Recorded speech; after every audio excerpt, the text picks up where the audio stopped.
Fala, gente amiga, tudo bom? Eu sou Carlos Lose e este é o Batata Diário, o seu programa de dicas do Diário do Capitão.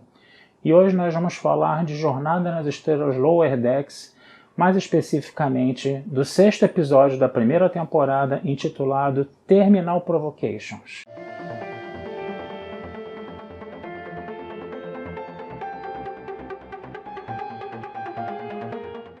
Gente, esse foi um episódio que eu confesso a vocês que eu gostei mais do que todos os outros. Para mim foi até agora o que eu mais gostei, né, dos episódios aí. É claro que sempre vai ter problemas, né? Estamos falando da era Kurtzman, né? Não vai ser um episódio 100% perfeito, né? Mas eu confesso a vocês que para mim foi o melhor de todos. Por quê, né? Porque foi o primeiro episódio onde a gente vê a Mariner e o Boimler tendo um bom relacionamento de cima a baixo do episódio, tá? A coisa da Mariner ter sido muito arrogante nos outros episódios e do Boimler sempre ser visto como um idiota, um saco de pancada ao longo dos outros episódios, tá? Era uma coisa que estava incomodando tanto, mas tanto, que quando a gente vê um episódio onde os dois têm um bom relacionamento, né, a gente tem até uma certa sensação de alívio, né? É uma coisa que a gente pode dizer aí que era uma coisa que a gente estava torcendo, né? Eu vou novamente repetir aqui, né, que para mim o sucesso, né, dessa animação passa, né, pelo bom relacionamento entre os personagens principais, principalmente esses dois casaizinhos que estão se formando aí, a Mariner e o Boimler, né, e o Rutherford e a Tendi, né? Quanto mais você tiver episódios que trabalham o relacionamento desses dois casais, desses dois núcleos, né, para mim vai ser melhor, desde que seja uma coisa, né, obviamente, né, construtiva como foi nesse episódio, né? Mas vamos lá. Vamos falar das 3 histórias que tem nesse episódio, né? Vamos primeiro falar da história C, que a gente fala sobre ela rapidinho. A história C é o seguinte, né? A Cerritos está recolhendo lixo espacial da Federação, e de repente tem uma outra civilização ali, né, que alega, né, que aquele lixo está abandonado há mais de 100 anos e que ela pode pegar também, né? E aí a capitã da Cerritos, a Freeman, né, ela não vai querer, né, que essa civilização pegue esse lixo espacial, né? E aí vai ficar aquele negócio, né? Você também não pode entrar em guerra contra aquele lixo porque você tem que resolver a coisa de uma forma diplomática, enquanto que o capitão da outra nave não está nem um pouquinho diplomático com relação, né, a essa questão aí, né, a ponto deles ficarem disputando lixo com um raio trator e de o próprio capitão dessa nave jogar, né, lixo espacial em cima da Cerritos como provocação, né, e a Cerritos não pode reagir porque ela tem que resolver as coisas de uma forma diplomática. Gente, vamos e convenhamos, né? É claro que a Federação sempre trabalhou a questão da diplomacia, coisa e tal, mas quando eles precisavam também atirar uns torpedos fotônicos e uns phasers nos alienígenas um pouco mais agressivos, eles faziam isso. A gente sabe disso. Esse espírito de diplomacia da Federação, ele não é tão idiota assim. Por que a nave tem phaser? Por que a nave tem torpedo fotônico para atirar? Porque sabe que vai chegar uma hora que vai ter essa situação e tem que fazer. Então, quer dizer, ficou um negócio meio, mais uma vez, aquela coisa de você sacanear, né, o que a gente via em Jornada nas Estrelas, né, você sacanear aquelas coisas que os fãs antigos mais gostam, né? Tudo bem, tá bom, é o espírito da série, é uma série iconoclasta, né? Mas mais uma vez uma coisa provocativa aí, tudo bem, né? Agora, a história A, vamos falar da história A, vamos falar dessa história do Boimler e da Mariner aí no caso, né?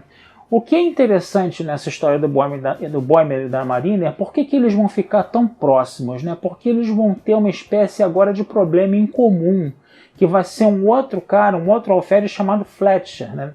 Esse alferes Fletcher, ele parece ser um sujeito super legal num primeiro momento, né?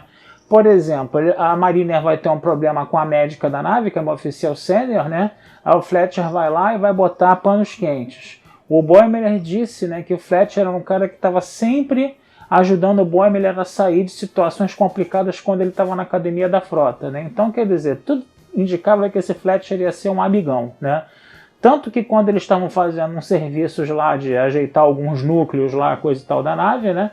Era muito trabalho, né? O Boimler e a Mariner queriam ir numa festinha lá, da festinha do Chuchu lá, que foi até um negócio engraçadinho, deu pra ir um pouquinho, né?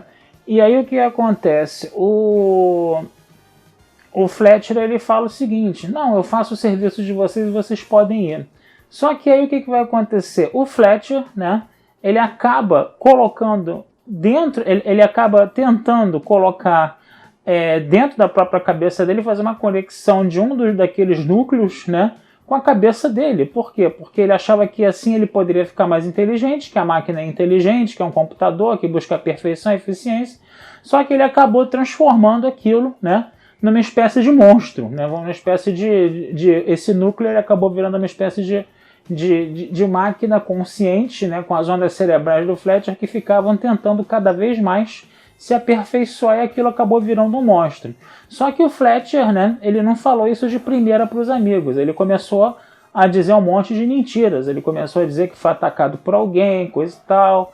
Aí a Marina e o Boimler acharam que foi um outro grupo, né, de alferes que fez isso, aí eles foram lá brigar com os caras, coisa e tal.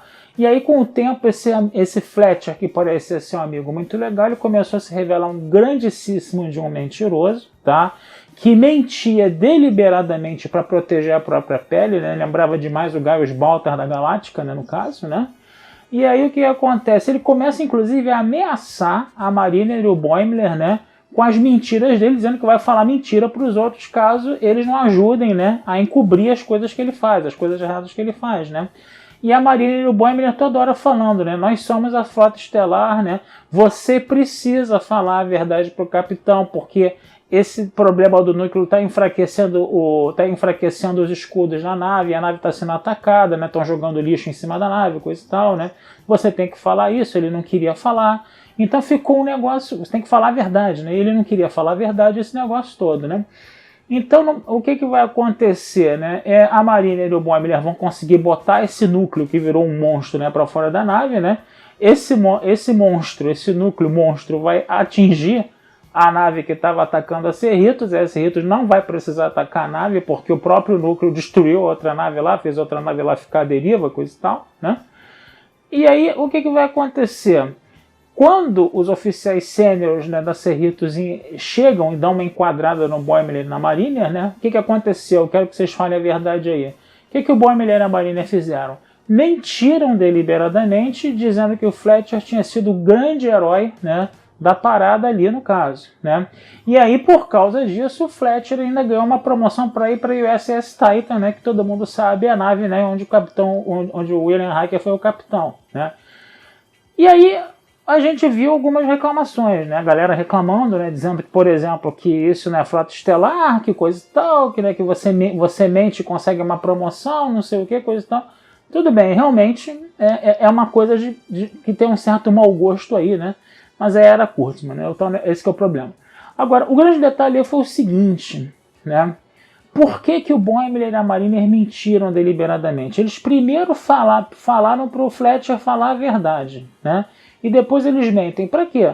Para, de uma certa forma mesmo, se preservarem do Fletcher, de se afastar o Fletcher da vida deles, né? Porque, é como a Mariner falou, né?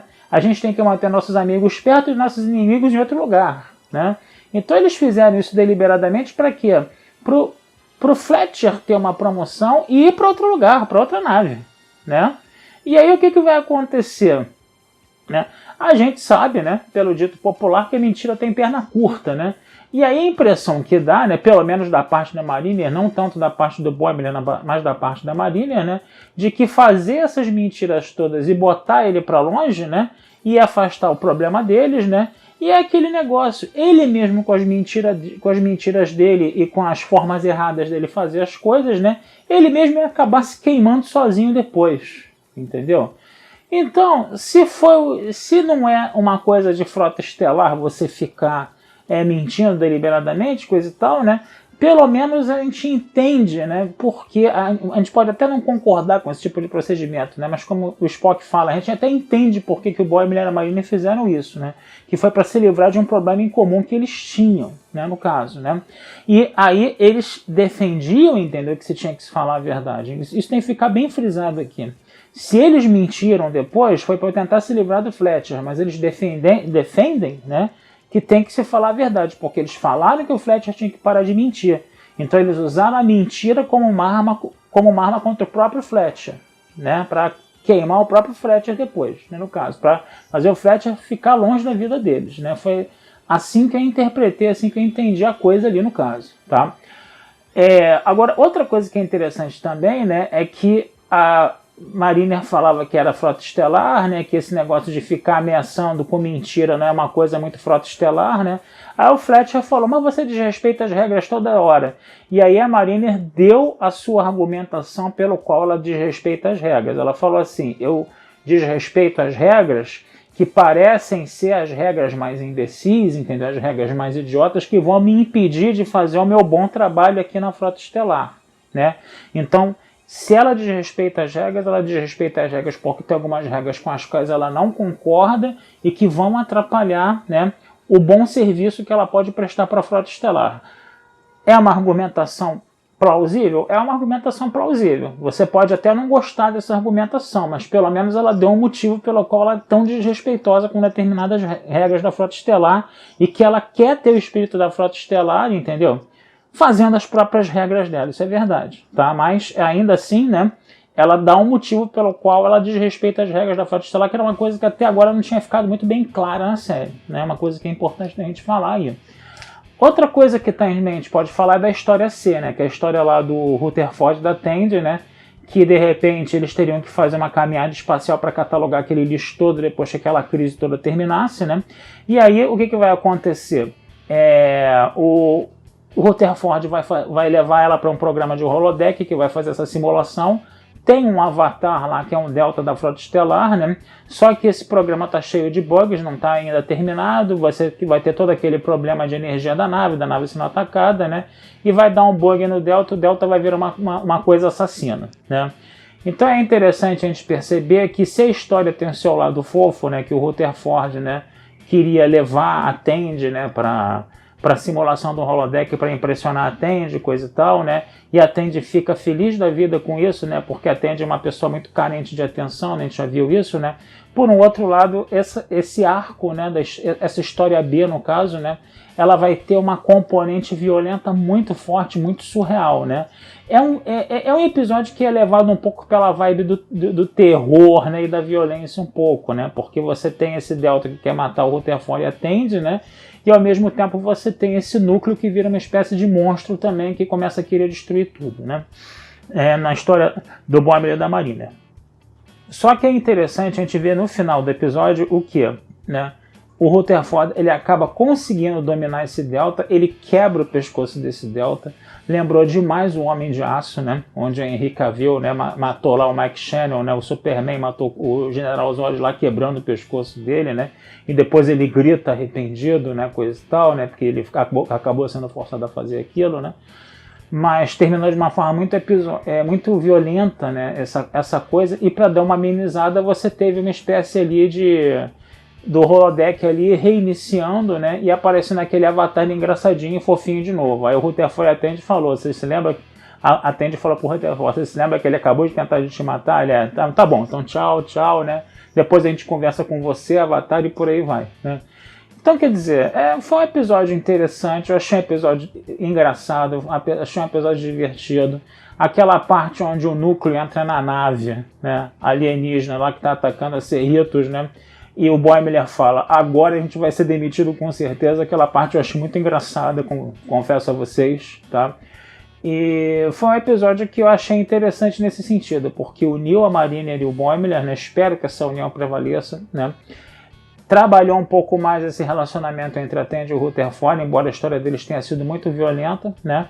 E a história C foi um pouco lamentável, né? Porque a gente sabe que a Federação, que os ideais da Frota Estelar e da Federação de diplomacia não descartam, né, uma reação agressiva de repente a um ataque, né? Mas é isso, gente. Vou ficando por aqui, desejando vida longa e próspera. Esse texto vai estar lá na Batata Espacial, como sempre, tá? E não deixem de curtir, compartilhar e comentar o Diário do Capitão nas redes sociais, que essa ajuda de vocês sempre é muito bem-vinda pra gente. Certo? Um abração, fui e até a próxima.